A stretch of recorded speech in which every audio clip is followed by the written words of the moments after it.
All righty. Good morning. I am back in Nashville, Tennessee. I'm not in an exotic country. But I tell you what, Barcelona was great. That Yeah. was a great that was great. It was interesting. I went to dinner with a guy that I met on another community. I'm in Next Play community.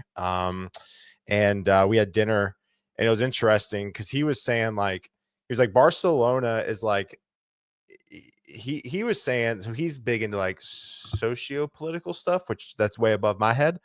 But he was like, Barcelona is like the only place where you can get like the beach next to a huge metropolitan city. He was like, Miami doesn't count because like Miami is like there's Miami and there's like Miami Beach. And he was like, and he goes, you kind of have LA. But he was like, and then the cost of living. I tell you this much. Now, granted, it's all relative because I actually Googled I chat GPT, let's be honest, but I chat GPT like salaries, developer salaries in Barcelona, incredibly low, right? So everything's relative, right? Yeah, But totally. we were talking to this random couple beside us, like at lunch, one day, and they're like, yeah, like I live like a block away, and I pay 900 euros for an apartment. And I was like, if you lived a block away from the beach in any place in the US, you're not paying only 900 euros. So again, it's all relative, but Barcelona was great. Good morning, y'all. I mean, but also it depends on what beach. There are lots of lakes that That's fair. Lakes. Yeah. maybe you don't want to be in, but Yeah. $900. Also, I ate a funny story. So one of the best croissants I had was in the Barcelona airport, which was crazy. That makes And no sense. literally, I ate so many croissants. Literally, the waitress was like, "Hey, like, we can't do that. You can't have another one." Time to leave, my American I had like 7 croissants. But anyways, that's neither here nor there. But anyways, Ricardo, it's good to see you. Ross, it's good to see you. Stepping in for a meeting. I love it. It's good to see you, brother. Jeff, it's good to see you. Michael, Colin, it's good to see you, man. Welcome to the show. Again, y'all please comment, say, hey, we'd love to hear from you. Like I always say, this is a networking event. And so we don't know if you're watching unless you comment. I tell people I want this to be a networking opportunity. So slide into somebody in the DMs that's in the comments. Say, hey, it was great to see you on Guidance Counselor 2.0. Network with Clark. He's a wealth of information. But I always tell people, listen, if you've consistently shown up to my show for 5 years and you have networked with just the guests alone, you would have had a pretty expansive network. So again, please network, say, hey, would love to hear from you. We got some more people tuning in. Chris, Devon, Braden, it's good to see you. Sebastian, it's good to see you. Jordan, it's great to see you as well.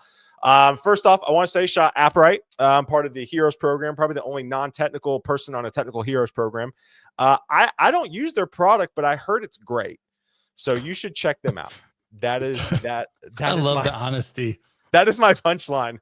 I've heard it's great. You should check it out. Also, they've like released some new stuff too. I should probably know this a little bit more, but I think like it's part of the shtick. They released a bunch of new stuff, so you should go check them out. It looks exciting. If I was a developer, it looks exciting. Taylor's like, use this face cream. I promise you'll look younger. Yeah, I have not used it. Yeah, exactly. And then Torque, obviously we have a ton going on every single week. Between me and Jason Torres and Jimena and Brianna. I mean, we're just going. And so if you want to check out everything we got going on, check out torque.community. Also, too, listen, if you want to be just kept up to date when I go live with guests like Clark, shoot me a text. This is me. It's not some AI chatbot. It's actually me. So text live to 615-235-5650. Would love to loop you in on that. All right. So, and then Mark, it's good to see you this morning. All right, Clark, let's give the people what they want, man. Who are you? What do you do now? And then we'll go from there. I don't really even know how to answer that question, and it feels weird. Like, who are you? Well, you need to. I don't know. You need to. Fuck, man. Like recovering event. Yeah. We're planner. Yeah, seriously. 50-year-old, 49-year-old software engineer, entrepreneur. Yeah. I don't know. It's What's funny is I went on this like 4-day retreat by Sounds myself great. at Sounds great. a cabin up in the woods where it was pretty remote. And right back here, there's all these there's a box full of like giant ass yellow stickies. Yeah.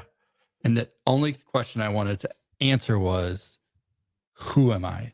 Like, Yeah. why would you, how am I the guy that calls Clark? Like when you go, hey, I got a guy Yeah. and I'm your guy, like Yeah. what does that mean? Yeah. And man, that's a hard question. Because I feel like I've lost all of who I was over the past 20 years.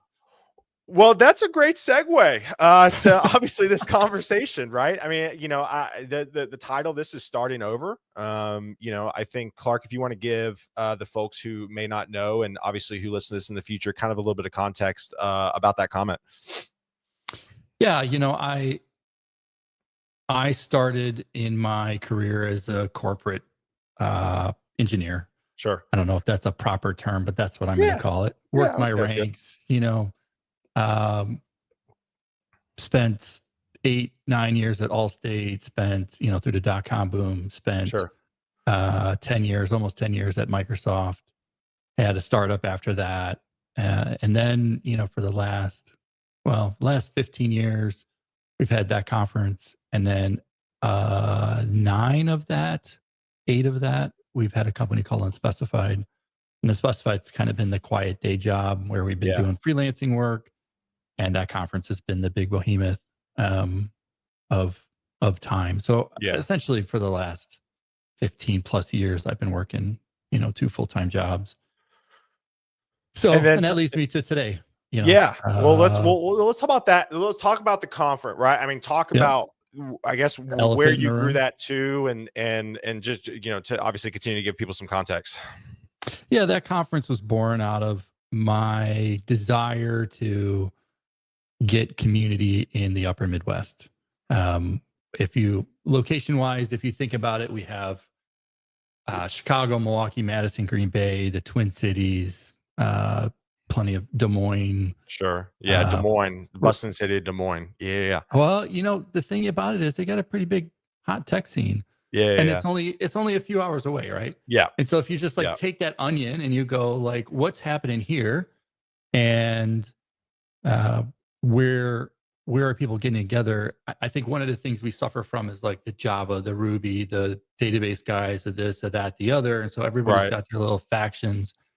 And so I just wanted everybody to get together, and like you go to camp, right? Sure. You'd bond by the bonfire and food, and kind of cross those boundaries and build the community here in the upper Midwest, because a lot of shit was happening that doesn't get any fanfare, right? The coasts get all the love, right? Oh, these guys are the startups and this and that. But it's like, Jim over there wrote the software that's running the medical machine that grandma's using.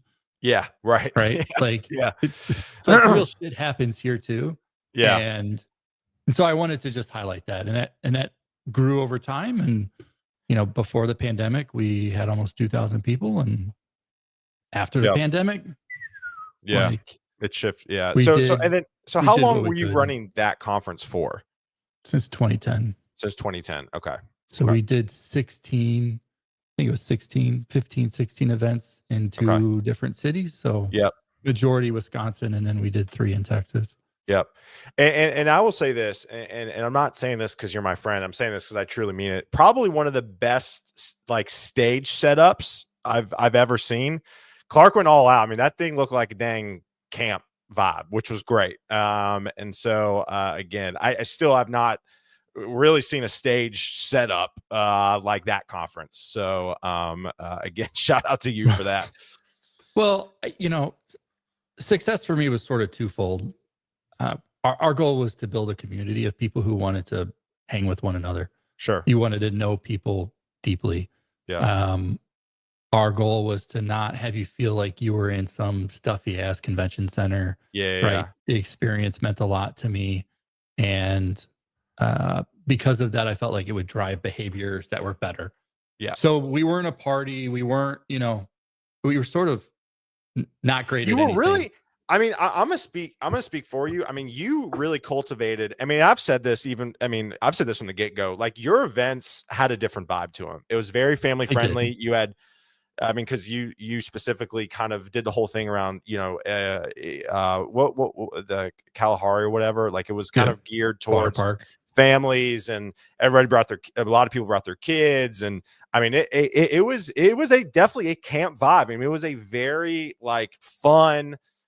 Everybody there kind of had the same vibe, just really wanted to talk. I don't know, it was just a very special, and I know it maybe kind of sucks me even saying that because obviously that's not happening anymore, but you did a fantastic, I know compliments don't pay the bills. If they did, you'd be rich. But you really built something special. I mean, again, I want to give you your flowers publicly. I appreciate that, and I see Richard and Roxy and Jace. I mean, a lot of people here who have been there, and Ross, who's been there for a long time.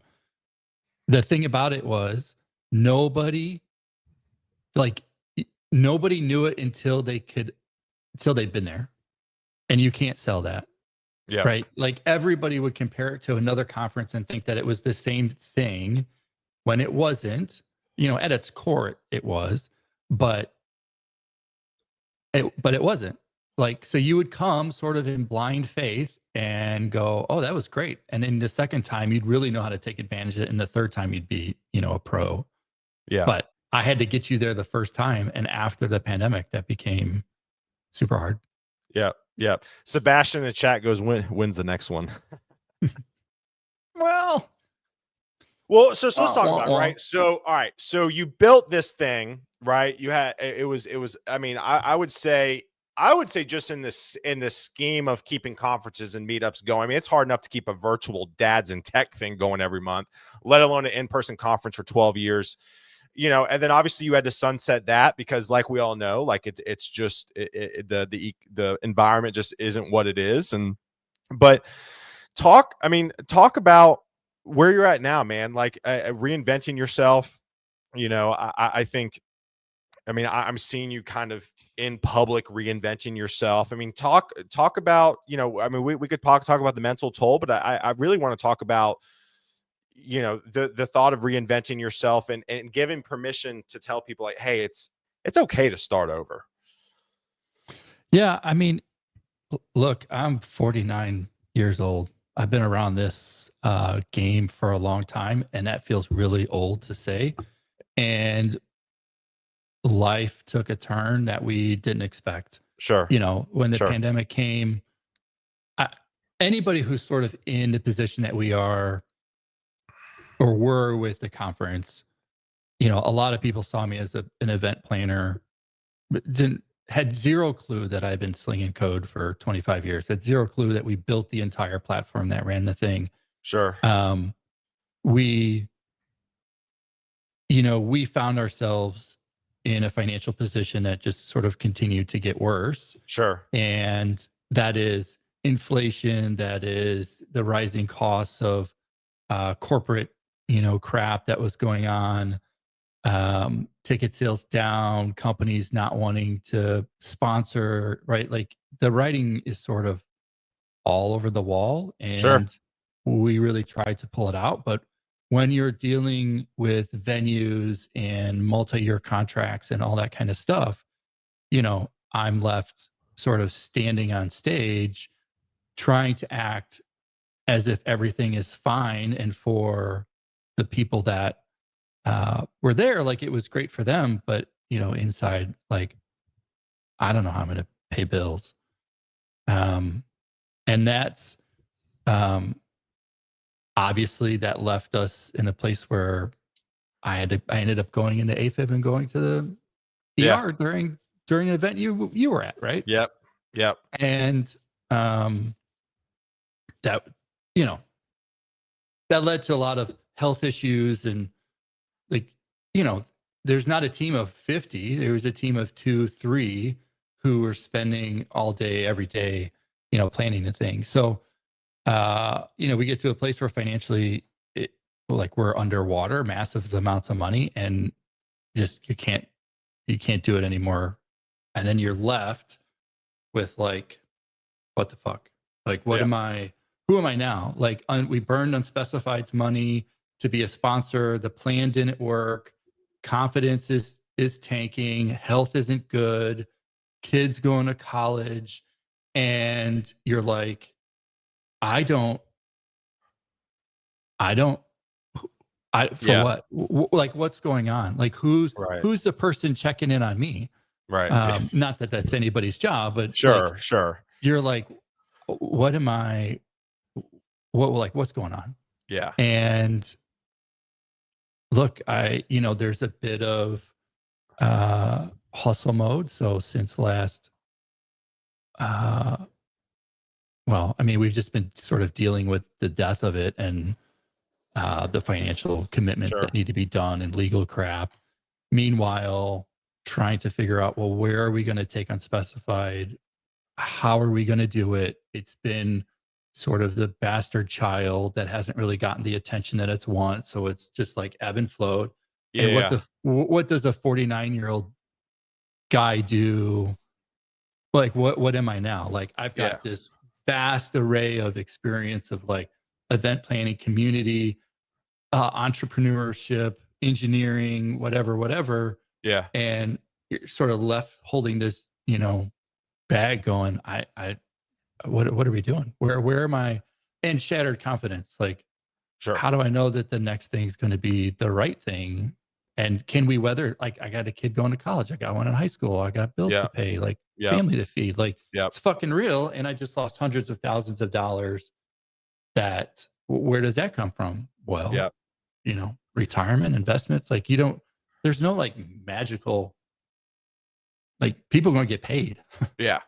So let me ask you this, like, what would be your advice for folks, right? Because I know I've seen a lot of folks even too during this time, like, step away from tech, right? Who got into tech in 2021, 2022, who just haven't been able to, have gotten laid off and can't find a job again and having to restart themselves. And I mean, what would be your biggest piece of advice or biggest words of encouragement to those who maybe just feel like maybe they're hitting a dead end over and over again?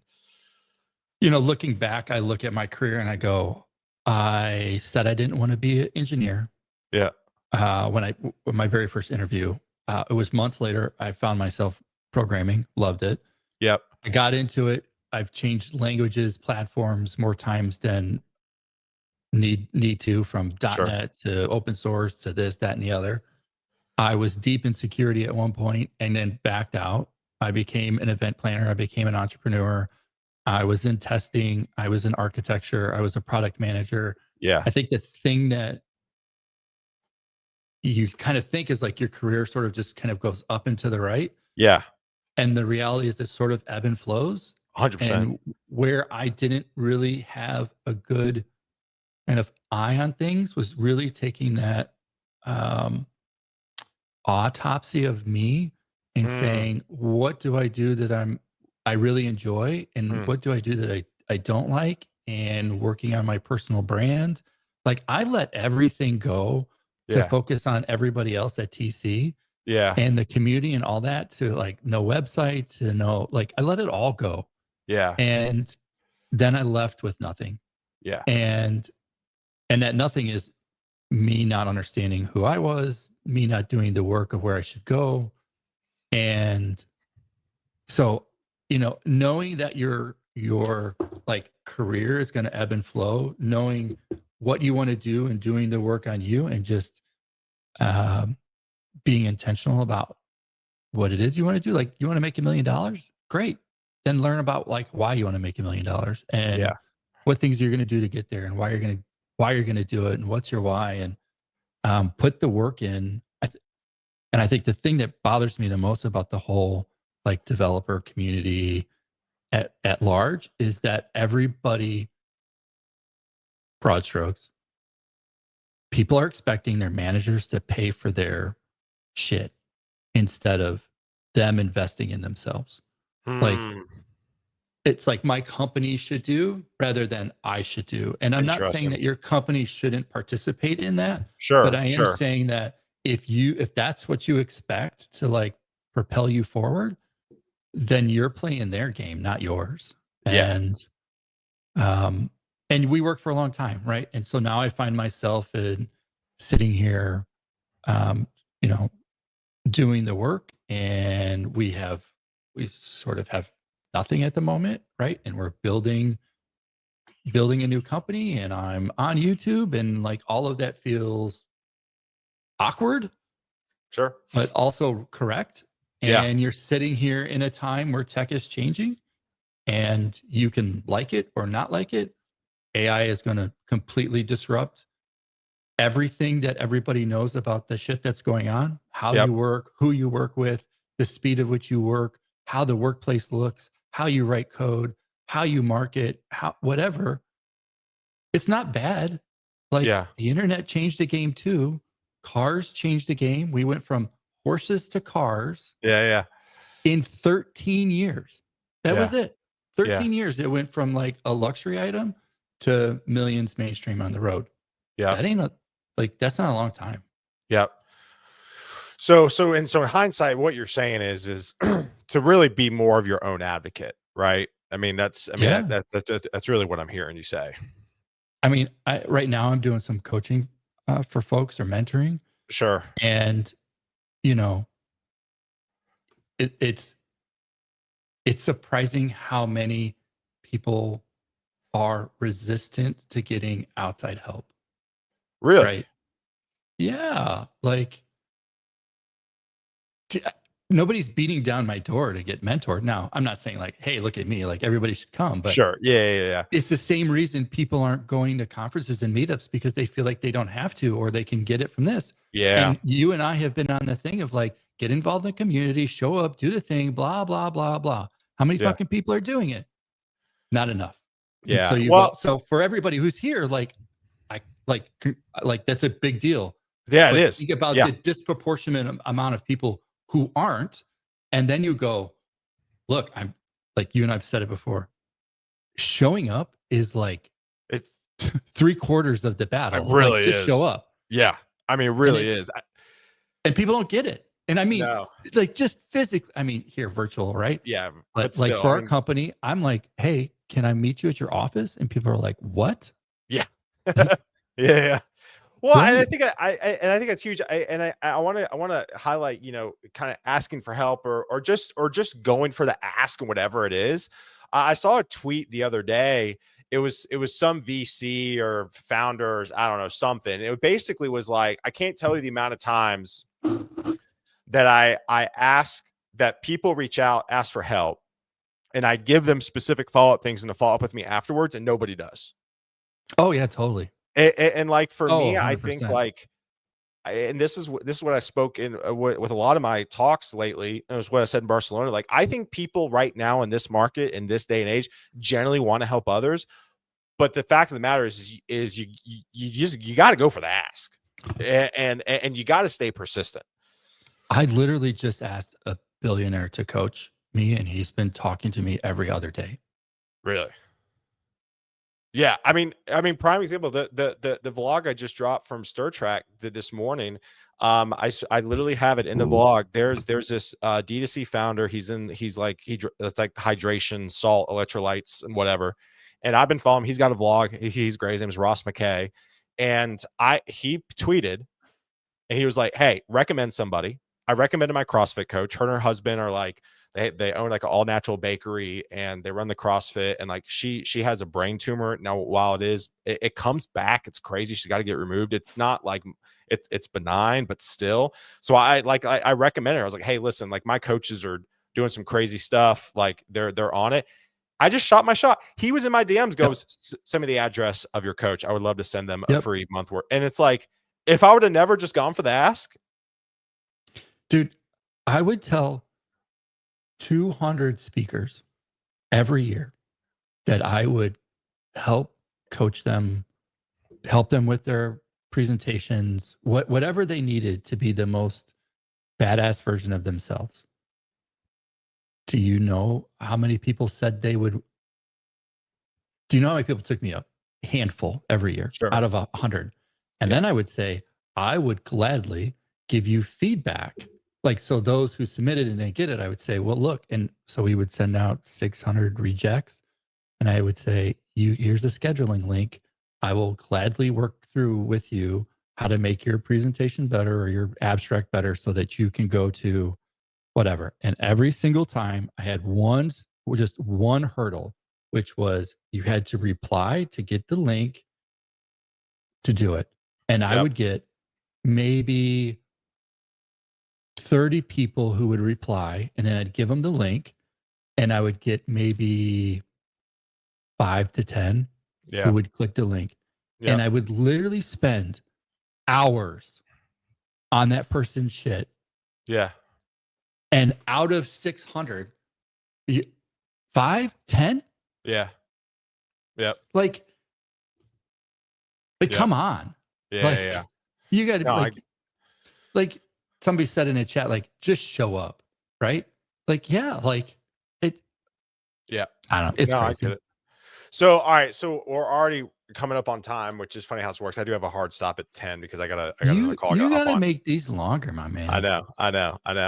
The whole thing was these bite-sized ones, right? But you can't get into the meat, man. You're like, hey, tell me why you reinvented your life. Man, I gotta go. Here's my new face cream. Use my discount code Taylor for 2% off. Yeah, exactly.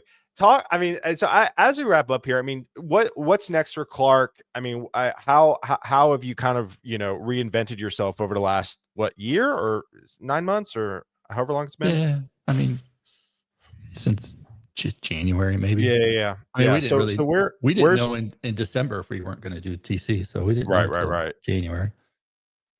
Let's see, what is Clark doing? Clark is on YouTube talking about the journey of building a new company called Unspecified. Yeah. So y'all want to go see that? Like, just crossed 25 videos. So that's been a whirlwind. There you go. That's huge. 49-year-old person like hitting record. That's led to, what are we doing with Unspecified, which is trying to have a voice, or our plan is to have a voice in how AI and tech can sort of revolutionize the workplace. Yeah. How do we take advantage of it so that humans can do what humans do really well? Yeah. And it's not really for developers or business owners or tailors, like, this isn't like AI is replacing you. It's how is AI going to enable you to do the things that make you special? And that's sort of why we did the conference, just in a different format. So kind of playing these two roles, like figuring it out. Like, I mean, literally talking about like, I just got, we got our first customer, and like, what does that mean? Yeah. How are we getting more? That's the whole point of the YouTube channel, while rebuilding the personal brand and the company brand and just the whole 9 fucking yards. It better happen fast, because baby's got bills to pay. Yeah. No, 100%. Let me ask you this. I am curious. What are some during your coaching and whatnot? Are there any other things that you've seen from others that you can share? At a high level of people who are struggling, or maybe just some things that you're consistently seeing to encourage others, like just some consistent themes of those conversations. I mean, we could spend another hour on that, but I will say this. So I do have a coaching program or mentoring program. Don't really know what some people call it, the Church of Clark. The Church of Clark. That's something you're interested in, hit me up. But here's what I'll see. Here's what I'll say. One, every single one of these starts with the first principle, which is health. It is without question the superpower of what you're going to do mentally and physically. Yep. Most people underestimate, and like I'm not in the best shape. We were talking before we got on. I've lost. Well, I mean, you're 60, down 30 pounds. You said, right, or something like that, or 20 pounds. 35 in the last 3 months. Huge, man. Huge. And so it starts there, right? You're not gonna perform well if you can't take care of yourself. It's also how you show up to others. Yep. And then we get into hobbies, who you are, what you want in your career, what do you want your personal brand to be, and really just sort of doing the work and figuring it out, because people haven't done the work, right? You're going to work and sort of expecting, or you're doing things but without a vision, or you don't know how to say no, or you are stuck in your own loop of like, I don't feel like I'm good enough, right? So there's a bit of like, no, like, let's get through why you feel that way. Hence the sort of Church of Clark, because honestly, sometimes you just need somebody to call your bullshit and go, just stop being a pansy and like go get after it. Like, you're gonna have to fail to move forward, but you don't understand why it's important until you've gone through that failure. Right. So I can look back at TC and go, I could tell you the good things and I could tell you where we failed. And you know, you made a random comment, I don't know, long time ago, like community centers around shared pain. Yeah. Okay. Well, it turns out all things, businesses, communities, like they are all shared pain. Like a business solves a shared pain for a constituent that has a thing they offer to give you money so that you can solve it faster, right? We go to the grocery store because the shared pain. We all don't want to become farmers, right? I just want my shit packaged in a cart so that I can go make it. I don't want to go kill the cattle so that I can get a brisket. So, I mean, it just exists everywhere. And, but you gotta do the work. And my thing with coaching, mentoring is that somebody else can sort of help you get there faster and help you get unstuck and help you uncover what you don't know. So I love that. And I think you need multiples of them, whether it's therapy or coaching or just like you'd be in multiple communities, right? You're not going to be in one, you're going to be in all sorts of them. So I love that. Any last words of encouragement? It's so funny. The title was starting over, but I feel like we talked about just going for the ask and obviously kind of like being your own advocate. I'll need to edit the title of this episode, but any last words of encouragement for people who are feeling stuck in their career? I would say if you feel like it, then you probably are. And I live by this mantra of action creates momentum. I love that. And so you have to take action and do to move the ball or push the cursor forward. Yeah. And you got to consume a little bit less and do a little more and just keep doing. And that energy, the good energy, will attract other good energy. And so that law of attraction will happen. You show up, you do the thing, be humble. It's cool if you don't know. Like too many people are so stuck on there. Like, I can't, instead of you get to. Oh, I love that. So do it, learn from it, move on. And if you're sitting here and you're sort of, AI is going to take my job and this and that, I just say, shut the fuck up and figure it out. Like, it's not going away. Yeah. And so how are you going to participate in it? How are you, what are you going to be? How are you going to be an advocate or I'll say influencer? How are you going to participate in the things that are changing for the way you want it to change? So it's coming. I mean, we had 3 huge announcements last week, right? Yeah. You think there's a few months later, we're going to have another 3, 4 giant announcements. Yep. So I love it. Action creates momentum, There you go. Do it. I love it. Where I know obviously most people tune in, know you, but where, if people listen to this in the future, where can people find you if they want to reach out for consulting or mentoring or whatever? Where's the best place for people to reach out to you? I'm in all the socials as the Clark Sell. I'm on YouTube as Clark Sell. You want to email me, hello@unspecified.io. Like, I'm here in LinkedIn and all the places. So I love it. You are very accessible, which I love. Yeah, like if you can't find me, you probably don't really want to work with me. But I love it. But I also need a better website so that you could just go there and do it. I love it. Well, y'all, thank you again for tuning in this morning. Clark, stay on real quick so I can say bye to you backstage. But y'all have a great one. Connect with Clark. Tomorrow morning, we are back live with another guest. I'm hanging out with Pat Clark director of engineering out of Raleigh.